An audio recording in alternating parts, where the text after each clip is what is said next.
Bonamassa lick. This is an alternate picking practice. You're going to learn how to pick to develop speed. Alternate picking with this.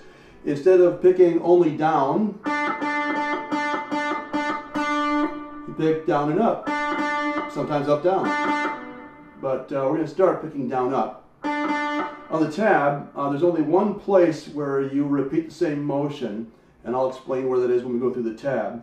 But the basic lick, you should practice with the metronome.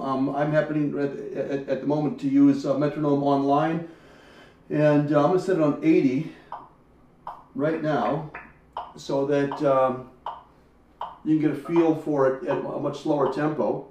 And I will go through it step by step. First I'll play it at 80. And for those of you not used to using a metronome, well, first off, you should get used to using a metronome. And a good warm-up exercise would be nothing more than just to hit every fret.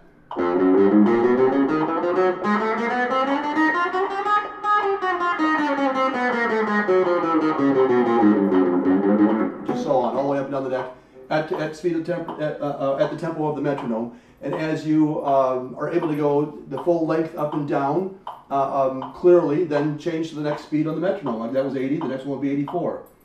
Then this one happens to go up in increments of 4. But for this Bonamassa lick and the alternate picking practice, we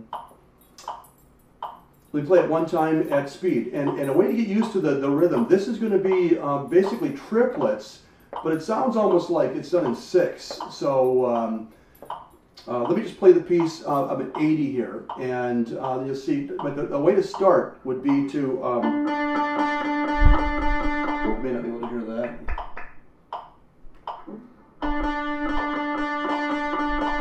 I'm trying to get 3 strokes, alternate picking wise, in between each beat, so that the next 3 starts on the beat. And that'll give you the basic timing that you have to play the entire piece at.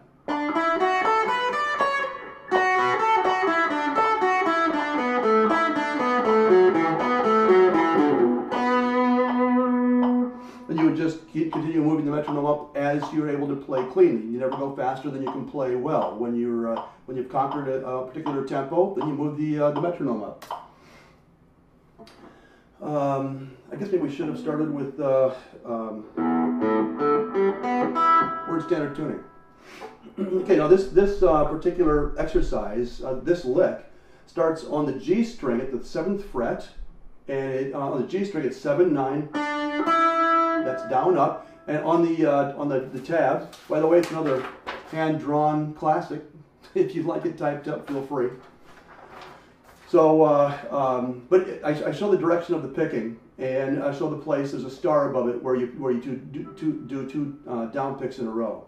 So it starts out with down pick on the 7th fret of the G, and so it's 7, 9, and then B string 7, 10, 10, then E string 7, 10, and then 9, 7, and then back to the B string 10. And B string 7, E string 7, then B string 10, B string 7, G string 9 and 7, B string 10, 7, G string 9 and then 7, D string 9, 7,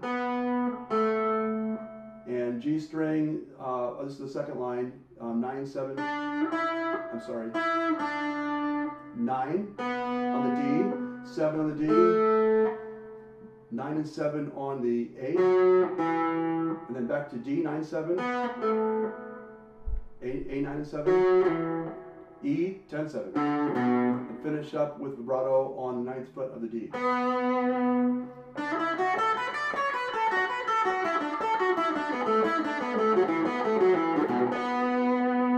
And all you have to do is just keep practicing that clearly and cleanly. And you can move it around. I picked this spot because it sounds good here.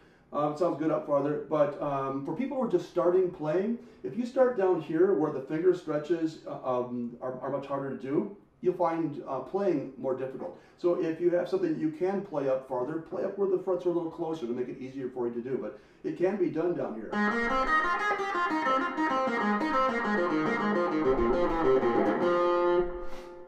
You can play it everywhere, but the main thing was I picked one spot that should be easy for most. It isn't like real, close frets up here, and they're spaced real far apart down here. Just to make an average distance fret for everybody, and it still sounds good. So if you have any questions, feel free to ask.